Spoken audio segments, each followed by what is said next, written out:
प्रणाम मित्रों, कुलदीप भगत online classes में पुनः स्वागत है आपका। अपन बात कर रहे हैं रीट सेकंड लेवल विषय सामाजिक अध्ययन एसएसटी।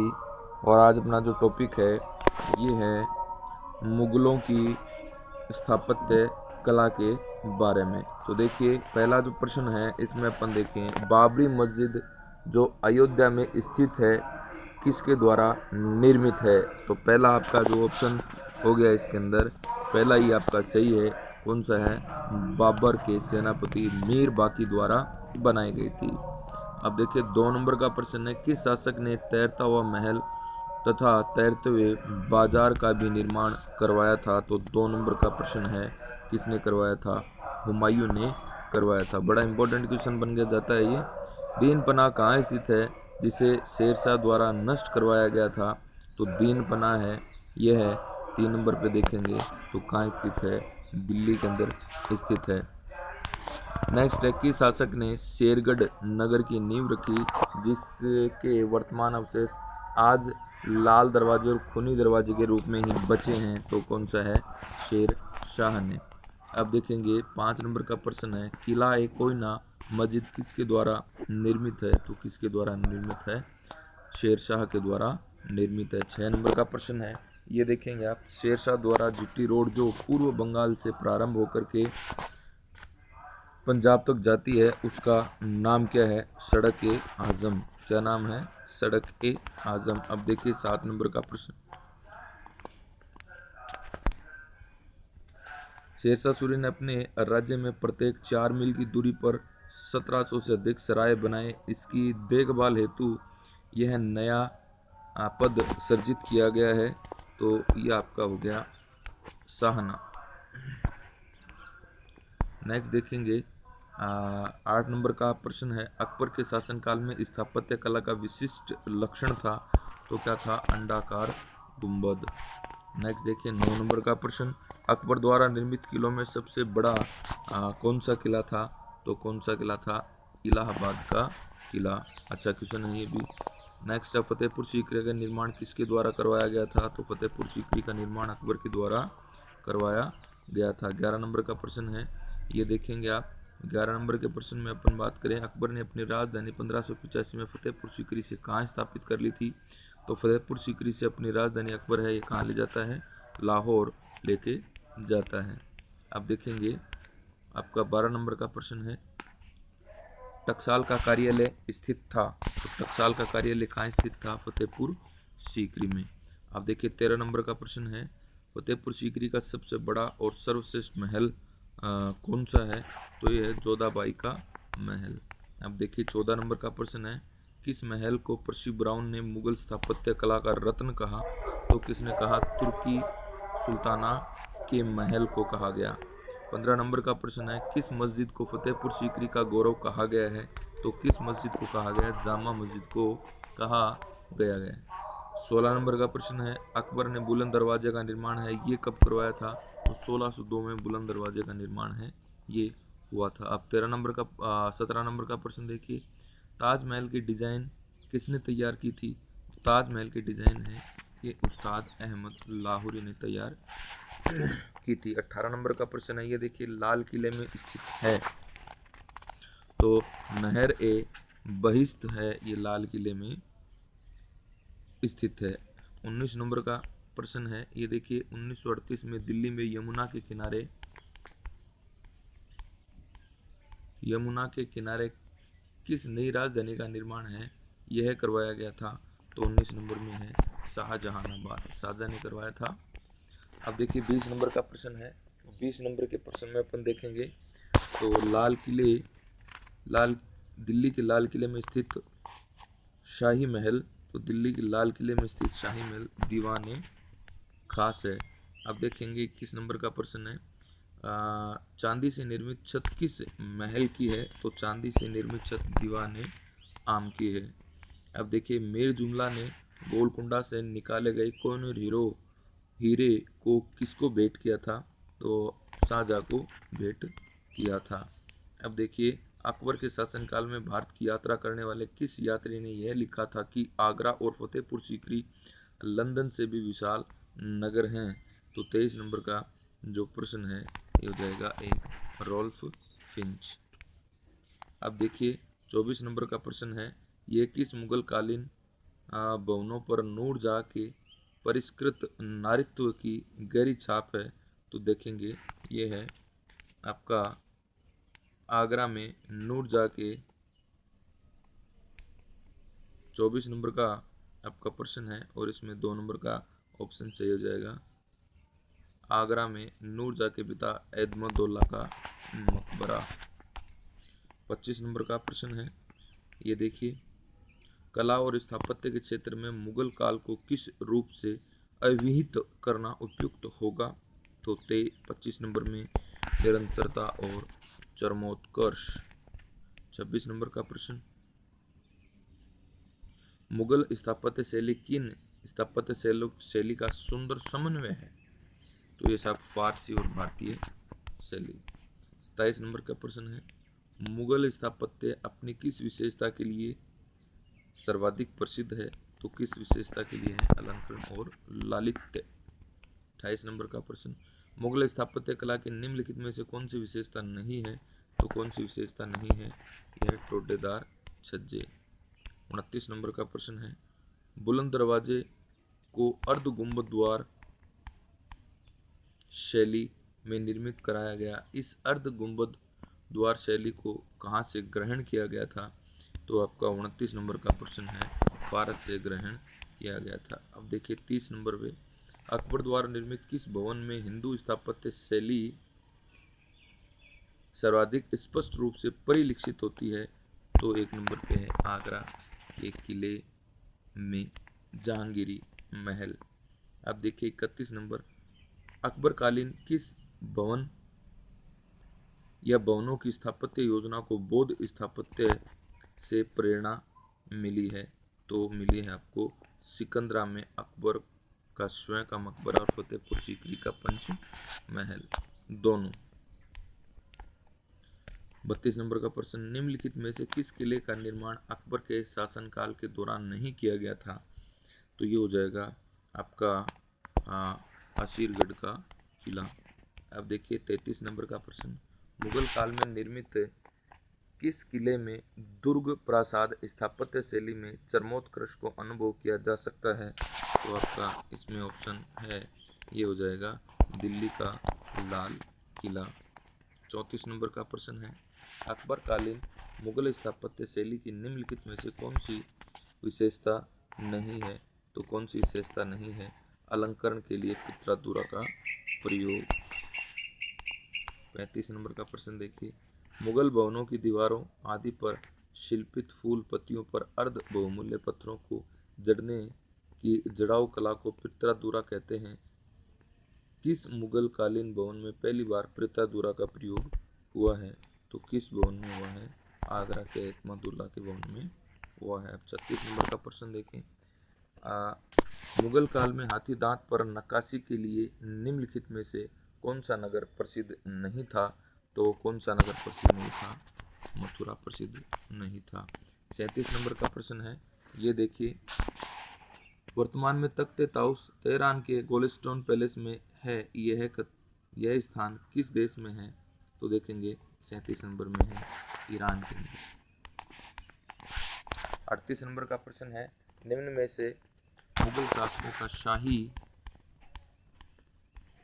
शहर कहा जाता है? तो मुगल शासकों का शाही शहर है ये आगरा का लाल किला। नेक्स्ट है 39 में, शाहजहां ने अपने अंतिम दिन किस बुर्ज से ताजमहल को निहारते हुए निकाल दिए थे, व्यतीत किए थे? तो मुस्मन बुर्ज से। 40 नंबर का प्रश्न है, मुगल शासकों के मकबरे के संदर्भ में सुमेलित युग्म है। 40 नंबर में आप देखिए,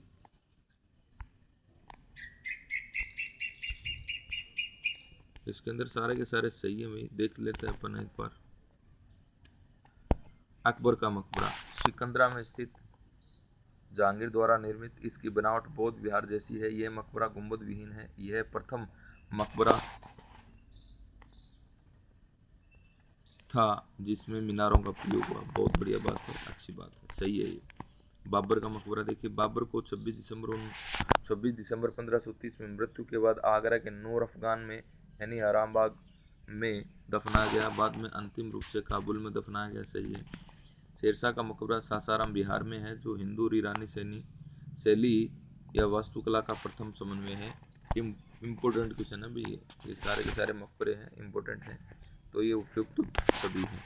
अब देखिए 41 नंबर का प्रश्न, जहांगीर व नूरजहां के मकबरे स्थित हैं, तो कहाँ स्थित हैं? लाहौर के अंदर। अब देखिए 42 नंबर का प्रश्न है, रबिया दुरानी का मकबरा स्थित है, तो रबिया दुरानी का मकबरा स्थित है औरंगाबाद के अंदर। अब देखिए 43 नंबर का प्रश्न है, कौन सा मकबरा दोहरी गुंबदों वाला भारत में बना पहला मकबरा है? तो 43 नंबर में हो जाएगा आपका 3 हुमायूं का मकबरा। 44 नंबर में देखिए, भारत में 4 बाग शैली प्रारंभ की गई थी, तो किसने प्रारंभ की थी? बाबर ने प्रारंभ। 45 में देखिए, उत्तर भारत की इमारतों में किस मुगल मकबरे में मीनारों का सर्वप्रथम प्रयोग हुआ है? तो इसमें है अकबर का मकबरा। अब देखिए 46 नंबर का प्रश्न, चार मीनार का निर्माण भारत के किस राज्य में किया गया है? तो चार मीनार का निर्माण है ये आंध्र प्रदेश में हुआ है। 47 नंबर का प्रश्न देखिए, मुगल काल तथा अकबर के शासनकाल में पहली इमारत, तो पहली इमारत है ये कौन सी है साहब? हुमायूं का मकबरा। अब देखिए 48 नंबर का प्रश्न, फतेहपुर सीकरी में निर्मित सभी इमारतें मुख्य रूप से किस पत्थर की बनी हुई हैं? तो किस पत्थर की बनी हुई हैं साहब? लाल पत्थर की बनी हुई हैं। अब देखेंगे आप 39 नंबर का प्रश्न, और सॉरी 49 नंबर का प्रश्न, फतेहपुर सीकरी की उस इमारत का नाम बताइए जो 5 मंजिला है, जिसका निर्माण स्तंभों पर हुआ है। ज्ञातव्य है कि इस इमारत को हवा महल के नाम से भी जाना जाता है। तो ये 49 नंबर का आपका प्रश्न है, और ये हो गया पंच महल। 50 नंबर का प्रश्न, फतेहपुर सीकरी की उस इमारत का नाम बताइए जिसे अकबर का रंगीन महल या चित्रालय भी कहा जाता है। तो 50 में हो जाएगा आपका मरियम का महल। 51 नंबर का प्रश्न है, ये देखिए, फतेहपुर सीकरी की सबसे महत्वपूर्ण भवन का नाम बताइए जिसे रोमांस इन द स्टोन या पत्थर में रोमानी कथा कहा। ज्ञातव्य है कि अकबर ने अपनी दीन इलाही की घोषणा यहीं से की है। तो आपका 51 नंबर का जो प्रश्न है ये है जामा मस्जिद।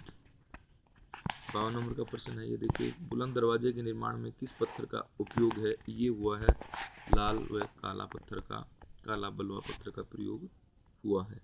अब देखिए, बहिस्ताबाद के नाम से निम्न में से किस इमारत को जाना जाता है? तो बहिस्ताबाद को जाना जाता है अकबर का मकबरा। अब देखिए 54 नंबर का प्रश्न है, नूरजहां द्वारा निर्मित उस मकबरे का नाम बताइए जो ईरानी पद्धति पर आधारित है। तो यह एतमाउद्दौला का मकबरा। अब देखेंगे 55 नंबर में, स्थापत्य की कुछ विशिष्ट शैलियाँ शाहजहां के शासनकाल में विकसित हुई, इनमें से उस शैली का नाम बताइए जो इसमें शामिल नहीं है। तो उपयुक्त सभी है, इसमें शामिल है, सॉरी शामिल नहीं है, नहीं शामिल है। तो देखेंगे, दांतेदार मेहराब, वल्वाकार, ऊंचा उठा हुआ दूरा चबूतरा, और इमारत के उठान में विभिन्न भागों में तालमेल, बहुमूल्य रंगीन पत्थरों का उचित प्रयोग, तो उपयुक्त सभी है। 56 नंबर का प्रश्न देखिए, मुगल कालीन उस इमारत का नाम बताइए जिसे एक वफादार आशिक का खिराज तथा काव्यात्मक रूप से संगमरमर में संवेदनशील शोक गीत के रूप में वर्णित किया गया है।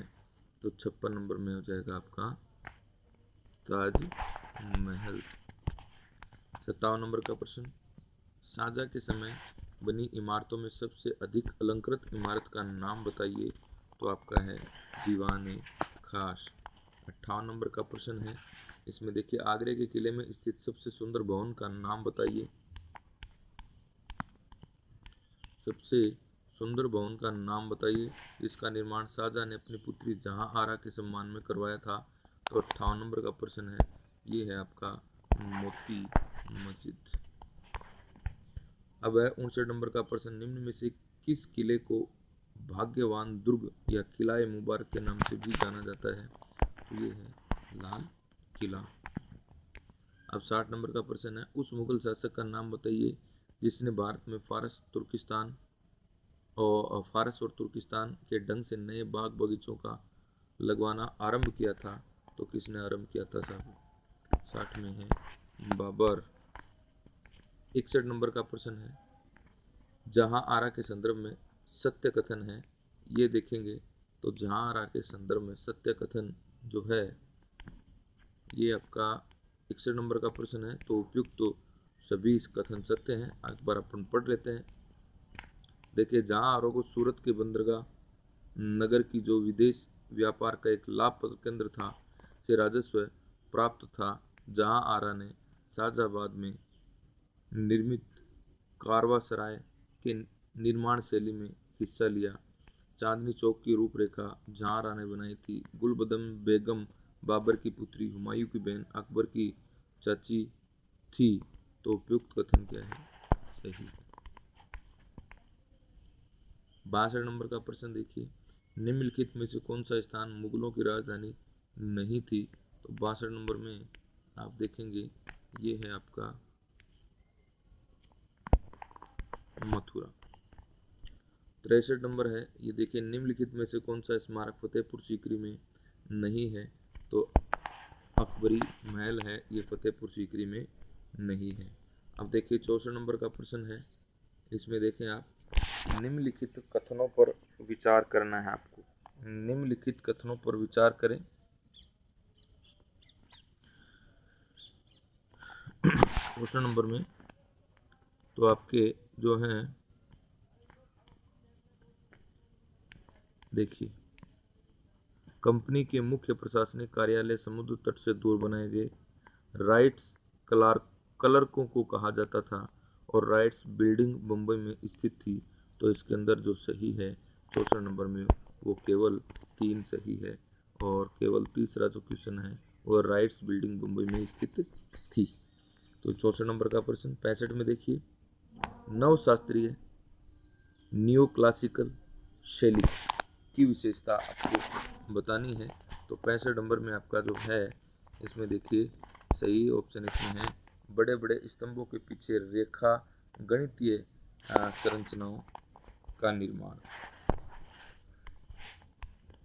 अब देखिए 66 नंबर में, बम्बई का टाउन हॉल निम्न में से किस शैली के अनुसार बनाया गया था? तो 66 नंबर में आपका आ जाएगा नव शास्त्रीय शैली में बनाया गया था। 67 नंबर में देखिए, निम्नलिखित कथनों पर विचार करना है आपको। तो आपका इसमें 1 और 2 दोनों सही हैं। तो देखिए, जमशेदजी टाटा ने ताजमहल होटल इंडो शोरसेनिक शैली में बनवाया। नव गोथिक शैली का सबसे बेहतरीन उदाहरण विक्टोरिया टर्मिनस है। तो यानी इसके अंदर 1 और 2 दोनों के दोनों सही है। अब देखिए 68 नंबर का क्वेश्चन है, निम्नलिखित कथनों पर आपको विचार करना है। और 68 नंबर में आपका जो है, ये देखेंगे, राजा जॉर्ज पंचम और उसकी पत्नी मेरी के स्वागत के लिए 1911 में गेटवे ऑफ इंडिया का निर्माण किया गया। गेटवे ऑफ इंडिया गुजराती शैली का प्रसिद्ध उदाहरण है। तो दोनों के दोनों इसके अंदर आपके सही हैं। अब देखिए 59 नंबर का प्रश्न, नई दिल्ली और उसकी इमारतों का डिजाइन किसके द्वारा तैयार किया गया था? तो दोनों के द्वारा, हर्बर्ट बेकर और एडवर्ड लुटियंस के द्वारा तैयार किया गया था। आगे देखेंगे अपन मुगल चित्रकला की बात करेंगे। देखिए, मुगल चित्रकला है। पहला क्वेश्चन है, कौन सम्राट चित्रकला का उच्च कोटि का पारखी था? तो उच्च कोटि का पारखी है, ये कौन था? तो आपका है जहांगीर। नेक्स्ट है 2 नंबर का प्रश्न है, निम्नलिखित में से किस पुस्तक को चित्रित करने के लिए 2 विख्यात फारसी चित्रकार मीर सैयद अली ख्वाजा अमुसम्मद को मुगल दरबार में ईरान से आमंत्रित किया गया था? तो इसमें देखेंगे दास्तान अमीर हमजा के लिए। 3 नंबर का प्रश्न है, मुगल चित्रकला की नींव किस मुगल शासक के काल में पड़ी थी? तो किसके काल में पड़ी थी? हुमायूं के काल में पड़ी थी। अब देखिए 4 नंबर का प्रश्न है, तुजू के बाबरी में वर्णित एक मात्र चित्रकार का नाम बताइए। तो है बी है जाद। अब देखेंगे 5 नंबर का प्रश्न, अकबर के समय सर्वश्रेष्ठ व्यंग्य चित्रकार किसे माना जाता है? ज्ञातव्य है कि वह यूरोपीय शैली का विशेषज्ञ चित्रकार भी था। तो 5वें नंबर में आ जाएगा ए बसावन। 6 नंबर का प्रश्न है, उस मुगल शासक का नाम बताइए। उस मुगल शासक का नाम बताइए जिसके समय पहले भित्ति चित्रकार यानी फ्रेस्को पेंटिंग का प्रारंभ हुआ था। तो 6 नंबर में आपका ऑप्शन है अकबर। आप देखेंगे एकल या व्यक्ति चित्र के रूप में मुगल शासक के शासनकाल में मनुष्य की आकृति अंकन चरमोत्कर्ष पर पहुंची थी। तो शासनकाल किसका था? जहांगीर का शासनकाल था। अब अपन बात करें चित्रकला की नई विधा मोरक्को को किस मुगल शासक द्वारा प्रारंभ किया गया था? तो 8 नंबर में है जहांगीर। 9 नंबर का प्रश्न है, जहांगीर के समय व्यक्ति चित्रकार का नाम बताइए। तो व्यक्ति चित्र का नाम है मोहम्मद नासिर समरकंदी। नेक्स्ट है सत्य कथन है, ये देखना अपने को उपयुक्त सभी सारे के सारे कथन सत्य हैं। बिशनदास जहांगीर के समय का प्रसिद्ध छवि चित्रकार था। मंसूर की ख्याति जहांगीर के समय पशु पक्षी चित्रांकन में थी। पिदारनाथ और इनायत वानस्पति चित्रण में दक्ष थे। तो उपयुक्त क्या है इसके अंदर? सही है। 11 नंबर का प्रश्न, पुर्तगाली पादरियों ने अकबर के दरबार में यूरोपीय चित्रकला शैली का प्रचलन किया। यूरोपीय चित्रकला शैली ने मुगल चित्रकारों को क्या योगदान दिया? तो क्या योगदान दिया इसमें से अपने को देखते हैं। ये है त्रियामी चित्रांकन। 12 नंबर का प्रश्न है, मुगलकालीन चित्रकला का अंतिम महान शाही संरक्षक कौन था? तो कौन था? चौथे नंबर का है औरंगजेब। अब देखेंगे 13 नंबर का प्रश्न, अकबर के काल में उस सर्व प्रमुख चित्रकार का नाम बताइए जिसने मानसिक संतुलन खराब होने के कारण आत्महत्या कर ली थी। तो आपका 13 नंबर का प्रश्न है, इसमें है दसवंत। अब देखिए आगे, दास्तान अमीर हमजा में कुल कितने चित्रों का चित्रांकन किया गया है? तो 1365। कितने का किया गया है? 1365 का किया गया है। अब देखिए 15 नंबर का प्रश्न, हमजा नामा को किस मुगल शासक के मस्तिष्क की उपज बताया जाता है? तो किसकी उपज बताया जाता है? हुमायूं के मस्तिष्क की उपज बताया जाता है। अब देखिए अकबर के समय पहले अग्रणी चित्रकार का नाम बताइए। तो कौन था? दसवंत। अब 17 नंबर का प्रश्न, मजनू की आकृति बनाने वाले चित्रकार का नाम बताइए। तो आपका है कौन है साहब? बसावन। 18 नंबर का प्रश्न है, मुगल कालीन यूरोपीय शैली का सर्वश्रेष्ठ चित्रकार है, ये कौन था साहब? मुगल कालीन शैली का सर्वश्रेष्ठ जो चित्रकार है ये कौन है? मिस्किन। कौन है साहब? मिस्किन। 19 नंबर का प्रश्न है,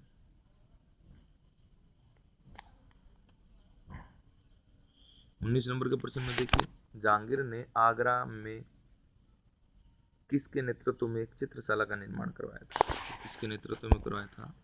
आका रिजा के नेतृत्व में करवाया था। 20 नंबर का प्रश्न, मुगलकालीन उस चित्रकला का नाम बताइए जिसकी प्रशंसा में जहांगीर ने स्वयं अपनी आत्मकथा तुजू के जहांगीरी में की है, यानी वह जहांगीर का सर्वप्रिय चित्रकार था।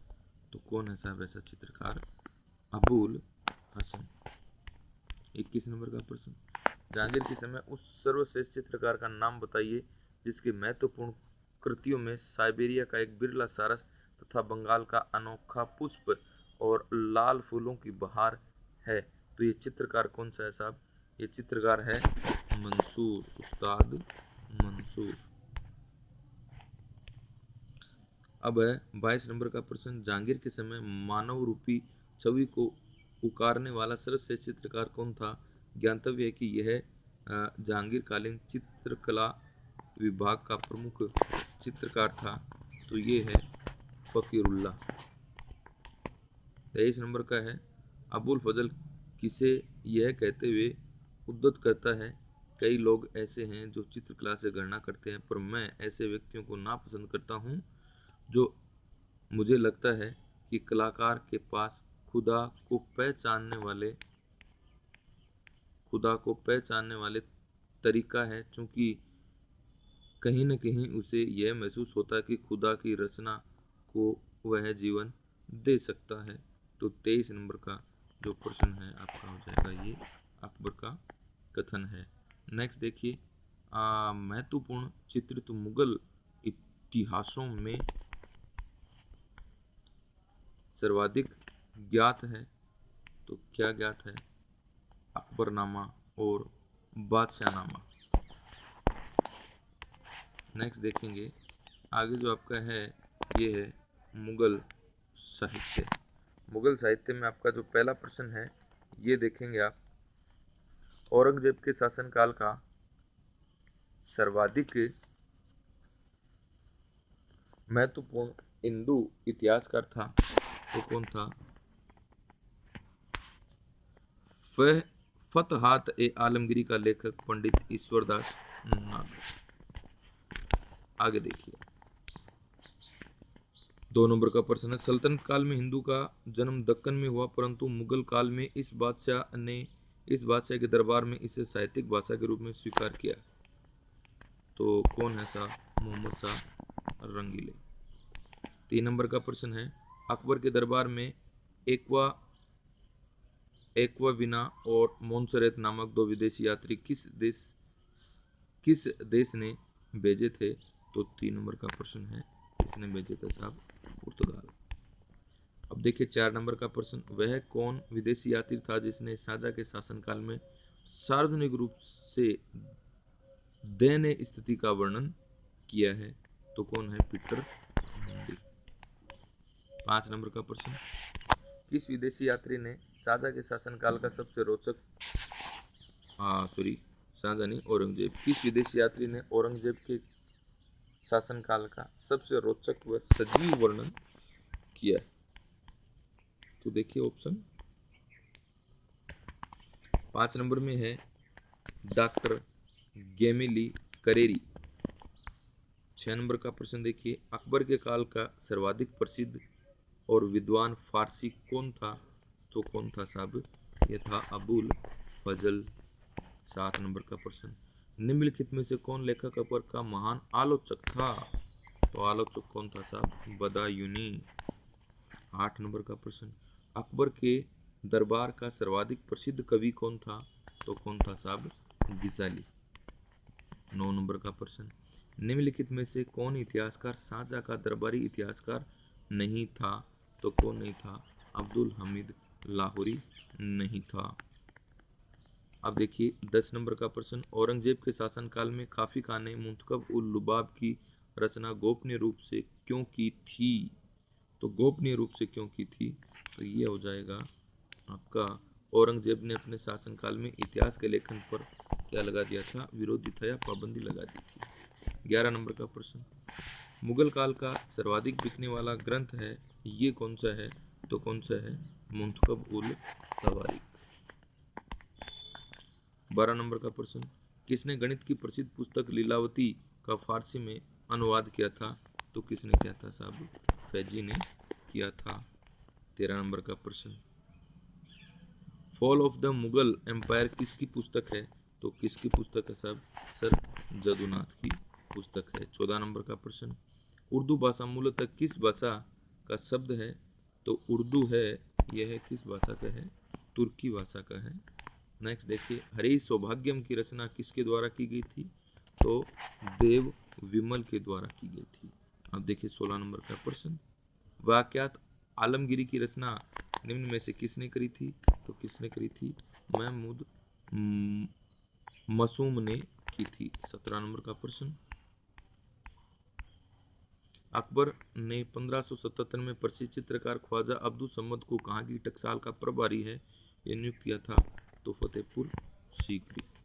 18 नंबर का प्रश्न है, वह कौन सा मुगल शासक था जो अपनी पत्नी के प्रति समर्पित था और उसने कभी भी शराब तथा अन्य मादक द्रव्यों का सेवन नहीं किया था? तो आ जाएगा इसके अंदर औरंगजेब। 19 नंबर में, अकबर के शासनकाल में पेटीकोट सरकार किसके नियंत्रण में चलाई थी? तो माहम अनगा के नियंत्रण में चलाई थी। अब देखिए, इत्र बनाने की विधि का आविष्कार है, ये किसने किया था? अस्मत बेगम ने किया था। 21 नंबर का, हुमायूं के साथ मिलकर किस मुगल कालीन महिला ने दिल्ली में मदरसा बेगम का निर्माण करवाया था? तो 21 नंबर में है माहम अनगा। 22 नंबर का प्रश्न है, औरंगजेब की उस पुत्री का नाम बताए जिसने विद्रोही शहजादे अकबर से पत्र व्यवहार करने के कारण औरंगजेब ने 1779 में निर्वासित कर दिल्ली भेज दिया। उसने बैतुल उलूम पुस्तकालय की क्या करी थी? स्थापना की थी। तो ये है जेबू निशा। 23 नंबर का प्रश्न है, ये देखिए आप 23 नंबर में देखिए, अकबर किस वाद्य यंत्र का कुशल वादक था? तो नगाड़ा बजाता था या नकारा बजाता था। 24 नंबर में, अकबर के दरबार में सर्वाधिक प्रसिद्ध संगीतज्ञ तानसेन था, उसका मूल नाम बताइए। तो मूल नाम है रामतनु पांडे। 25 नंबर, किस मुगल सम्राट का गायन इतना सुरीला था कि अनेक शुद्ध मन वाले सूफी संत और धार्मिक व्यक्ति उसके गायन से उत्पन्न परमानंद के परिणाम स्वरूप अपनी सुध बुध खो बैठते थे? तो ये है शाहजहां।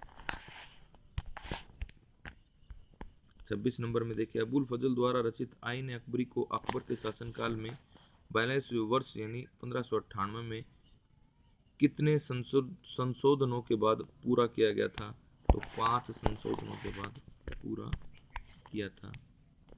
27 नंबर में, मुगल दरबारी किस भाषा में लिखते थे? तो किस भाषा में लिखते थे साहब? मुगल दरबारी तो थे फारसी भाषा में लिखते थे। 28 नंबर का प्रश्न है, युद्धों की पुस्तक रमजनामा में किस पुस्तक का अनुवाद है? तो युद्धों की पुस्तक है, यह है रमजनामा महाभारत। नेक्स्ट है, बादशाहनामा का रचयिता है? तो बादशाहनामा का रचयिता है अबुल हमीद लाहौरी। अब देखते 30 नंबर का प्रश्न है, अकबर ने जीन कलम सोने की कलम की किताब में से किसे नवाजा था? तो किसे नवाजा था साहब? मोहम्मद हुसैन को नवाजा था।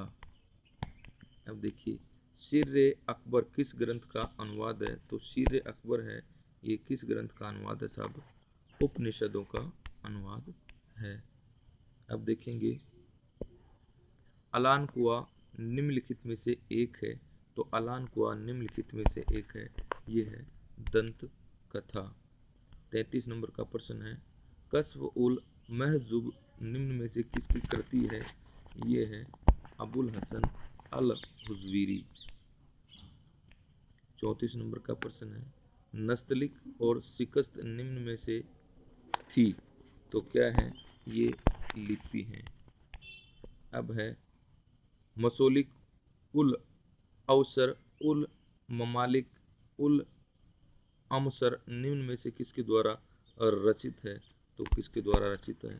शिहाबुद्दीन उमरी के द्वारा रचित है। दुबास निम्न में से कौन थे? तो दुबास निम्न में से थे स्थानीय भाषा और अंग्रेजी दोनों बोलने वाले, यानी इन्हें दुभाषिया भी कहा जाता था। तो ये प्रमुख आपके प्रश्न थे स्थापत्य कला, चित्रकला आदि से। इसके बाद अपन नेक्स्ट क्लास में मिलेंगे। धन्यवाद।